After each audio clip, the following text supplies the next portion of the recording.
सदाशिवसमारम्भां शङ्कराचार्यमध्यमाम् अस्मदाचार्यपर्यन्तां वन्दे गुरुपरम्पराम्।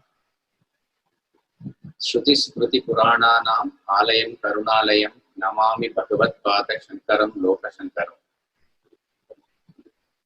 Advaita Academy is hosting the Festival of Oneness on the occasion of Shankara Jayanti in 2020. This recording of ours is for that purpose. Hinduism has a very unique concept called the concept of avatar. In other faiths or other religions, it is believed that God chooses a prophet to whom the truth is revealed. In Hinduism, the belief is that the Supreme Almighty, the unmanifest Brahman itself manifests in the universe from time to time, and that is known as avatar. The great Adi Shankaracharya is considered an avatara of Lord Shiva. If we take the concept of energy from science, we are taught that there are two types of energies, that is a potential energy and then there is a kinetic energy. Potential energy is latent in matter when it is not yet manifest, but the full potential of its manifestation is there in the seed form. Later, when it manifests itself, then we call it as kinetic energy, which is associated with motion. In the Guru Parampara, we ultimately trace the lineage of Gurus to the great Lord Shiva, who is in the form of Dakshinamurti. Dakshinamurti is the form of Lord Shiva, who is sitting under the grand banyan tree called the Vatavriksha. Chitram Vatataror Mule Vriddha Shishya Guru Yuva. All the disciples there are matured and old. Guru Yuva, Lord Shiva is sitting there as a youth, Dakshinamurti. Gurostu Maunam Vyakhyanam Shishyastu Chinna Samshaya. The Guru is explaining the truth by what? By what means? By the means of silence, dynamic silence. Gurostu Maunam Vyakhyanam. And lo and behold, what is the wonder? The wonder is that all the doubts of the disciples are dispelled. What a class it was. So the great Lord Shiva in the form of Dakshinamurti, who is considered as the Adi Guru in the Parampara of Vedanta, the first Guru, it is the same Lord Shiva who is said to have appeared many centuries later in Kali Yuga as Adi Shankaracharya. If you consider Dakshinamurti as the potential energy, then Adi Shankaracharya is the manifestation of that energy. Therefore, you can call it as the kinetic energy. To the extent that Dakshinamurti sat in a place and did not move at all, to that same extent, Adi Shankaracharya travelled across the length and breadth of India non-stop. Non-stop, he was in constant motion. To the extent that Dakshinamurti maintained a dynamic silence by which he communicated Brahma Vidya or the self-knowledge, Adi Shankaracharya gave out lot of commentaries, lot of other hymns, lot of other important granthas, Prakarana granthas, etc. So we see that absolute potential of that silence is now fully manifest through the mouth of Adi Shankara. We consider Vedas to be the ultimate authority in Hinduism. The center portion of Vedas is the portion of Sri Rudram in the Yajurveda. Sri Rudram is giving out great names of Lord Shiva. In the series of names, two interesting names come together. Namak Kapardine cha Vyukta Keshaya cha. I salute the Kapardina and I salute the Vyukta Kesha. Kapardina refers to the one with matted locks. That we all can relate to. Lord Shiva is always visualized as a tapasvi whose mats are locked always. Jatadhara also we can visualize. When the jata opens up, we can visualize Lord Nataraja also. Without any form, we can visualize Shiva Linga also. In various forms, Lord Shiva is worshipped. So, Namak Kapardine. But what is very interesting and intriguing is the next term, which says Vyukta Keshaya. Namak Vyukta Keshaya. Vyukta Kesha means one who is clean shaven, one who is devoid of any hair. This picture of Shiva we don't see anywhere. We cannot imagine Shiva in this way at all. I also tried to Google. Somebody talked about a story where, as a very young kid, they are picturizing Lord Shiva in this way, but not very convincing. Paramacharya of Kanchi gives a beautiful interpretation here, and Vedic statements cannot be false. So when he says Vyukta Keshaya cha, it obviously refers to advent of Adi Shankaracharya, who is nothing but the avatara of Lord Shiva only. And we see Lord Shiva, if we are able to visualize as Adi Shankaracharya, as a great renunciate, as a great sannyasi, he is always in the form of clean shaven. Vyukta Keshaya. So Vedas also probably give an indication that Adi Shankaracharya is none other than the Lord Shiva himself. Now, what is the purpose of an avatara?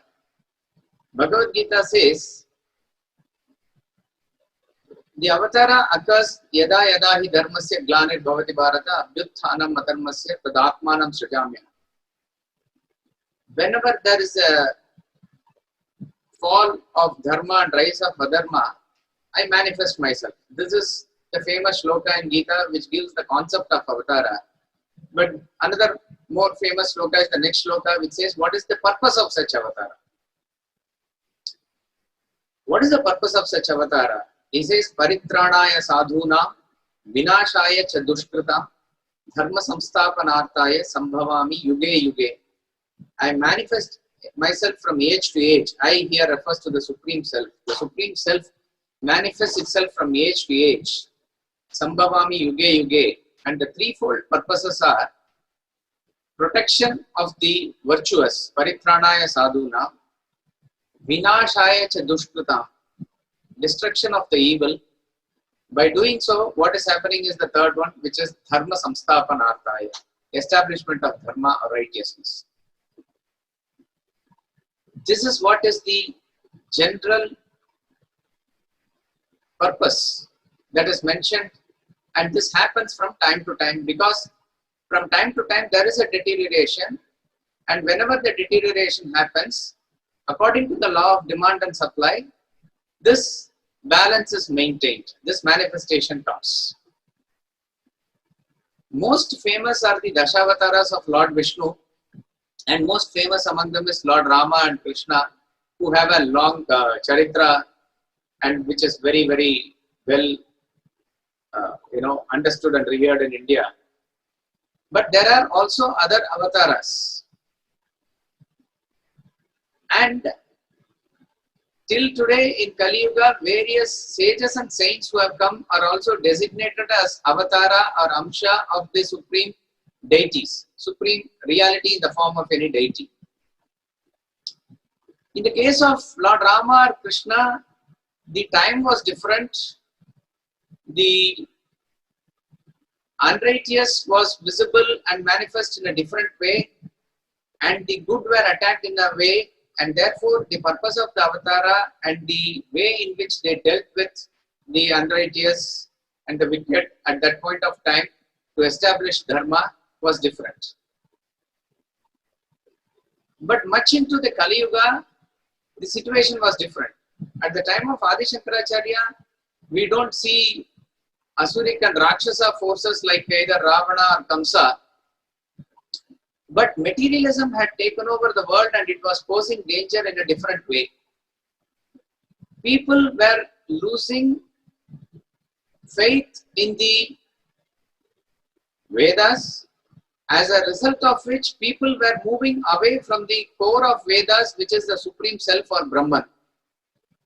Probably advent of Buddhism and its rise contributed to this at that point of time. So the situation was different. There was no physical attack or a war which was there probably at the previous yugas. Here the attack is different. Therefore, the way in which it has to be dealt is also different. So the purpose of Adi Shankaracharya's coming is completely different. The purpose is the same, but the way in which he carried out the activities is different. And what is the greatness of Adi Shankaracharya? Adi Shankaracharya, in a short span of 32 years, came like a flash of lightning, lit up the whole universe, and he established certain principles which are universal in nature, which are being carried out till today, and single-handedly he revived the Sanatana Dharma. It is impossible for us to conceive that all this could have been done within a short span of just 32 years. Unimaginable. The path that leads us towards the goal of self or self-realization is threefold. There are obviously various paths, but the three main paths are karma, bhakti and jnana. When you use the body to do actions towards the self, that is called as karma yoga. When you use the mind to feel emotions towards the path of the self, that is called as bhakti yoga. When you use the intellect to absorb knowledge along the path towards the self, it is called as jnana yoga. These three are considered three right royal paths because they cater distinctly to the three equipments that we have: body, mind and intellect. I repeat, karma yoga for the body, bhakti yoga for the mind and jnana yoga for the intellect. And we see that various acharyas, various gurus from various points of time have given solutions to the problems of people, and they have emphasized on what path to take, and usually they emphasize on one of the paths. But what is the greatness of Adi Shankaracharya is that he is a unique combination of all the three paths shown within again the short lifespan of 32 years. This is something that is inconceivable, unimaginable. He was a giant intellect. He wrote the commentaries on Bhagavad Gita, Upanishads, Bhagavad Gita and the Brahma Sutra. Without the grace of Adi Shankaracharya, the Prasthana Traya could not have been understood by anybody at all. Of course, later also various acharyas came and gave their own interpretations, but it was Adi Shankaracharya who was the great pioneer in this. Such was his intellect that he gives precise arguments to establish the truths. And he gave out various Prakarana Granthas also to get to the basic concepts of Vedanta. So the highest form of jnana is laid out by Shankaracharya here. The same Shankaracharya, who was the greatest intellectual probably of all times, writes impassioned verses about murtis and devatas of all forms, about Ganga, about Subramanya, about Shiva, about Vishnu. You name any god, he can challenge any bhakta in its pure form of bhakti. So Shankaracharya was also a great bhakta. So we cannot just imagine how a great jnani of the Advaita philosophy, who is immersed in formless, unmanifest Brahman, can write and devote himself to such impassioned verses of bhakti also, up to the level of Bhajagovindam, Bhajagovindam, to tell even to the children can be used. To that extent, he has come down and showed what the path of bhakti is. So at the intellectual level, a great jnani, at the mental level, a great bhakta, and at the physical level, a great karma yogi. Can you imagine that within the short span, he was traveling the length and breadth of our country more than 3 times?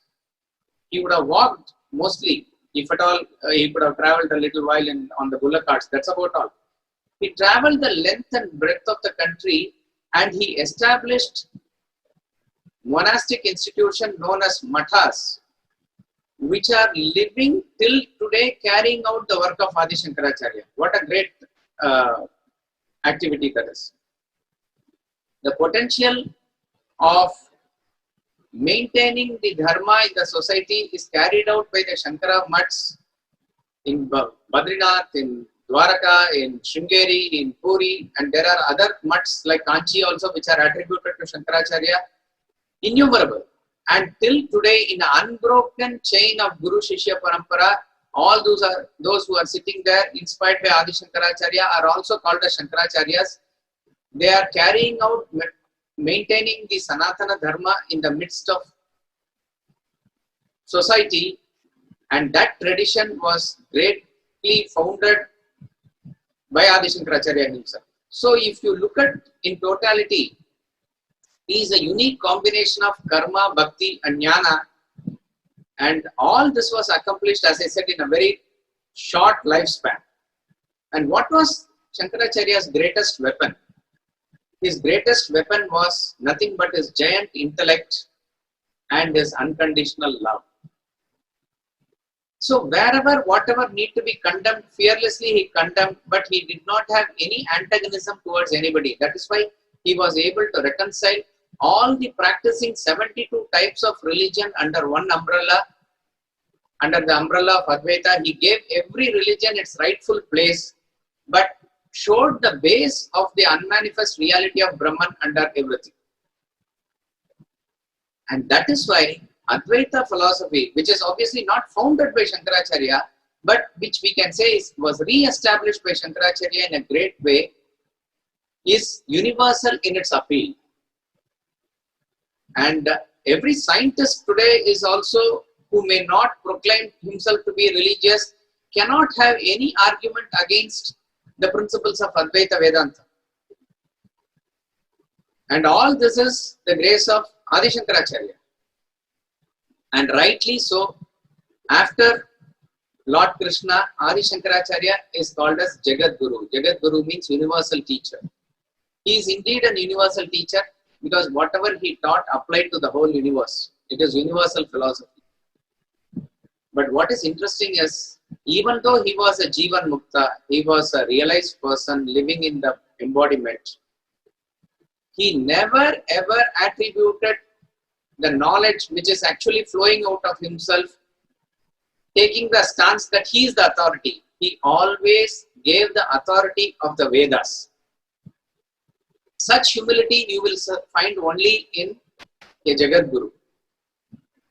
So though he was a Jivan Mukta, he always placed the authority on the Vedas. Therefore, in his last message, before he leaves the body, he says, Nityam Vedo Adiyatam. He starts with that. And he then goes on to say how one must practice the karma given in that, till the point of realization, step by step he gives. So here was a great Acharya who catered to each and every person of the society. According to the great Swami Ramatirtha, next to Lord Rama and Krishna, who belong to the different yuga, the greatest person to have walked on the soil of Bharatavarsha in a human embodiment is Adi Shankaracharya. So on this, on the eve of Shankara Jayanti, we will take resolution to walk on the footsteps in the path shown by Adi Shankaracharya in implementing the principles of Sanatana Dharma in our own lives and trying to spread the message as best as we can for the future generations also. Thank you very much. Jai Jai Shankara Hara Hara Shankara. Jai Jai Shankara Hara Hara Shankara.